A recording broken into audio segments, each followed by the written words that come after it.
हांव ती case not exactly in detail म्हूण हांव जाणा ती केसीची कित्याक पयले पाटी आमी ODP फायनलायज केलो तेन्ना on behalf of doctor Claude Alvares हांवें चॅलेंज केल्ली. I was the lawyer and then the government made a statement that they withdrawing that and they withdrew the ODPs. आतां कितें जालां ते विथड्रॉ कोतरी they came out with an order to say that notwithstanding that ODP गेली that all development plans will still be in accordance with the ODP. फायदो कितें एक पाटी ODP गेलो if there is a regional plan it falls on the regional plan.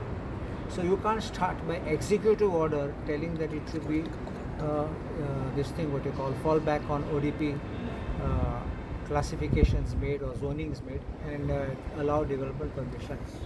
So clearly that was wrong, and the High Court has exactly held that once the ODP has been withdrawn, there is no question of directing permissions by executive order that permission should be based on the basis of an ODP, and therefore it had struck down that circular and also has directed that these permissions will stand forth.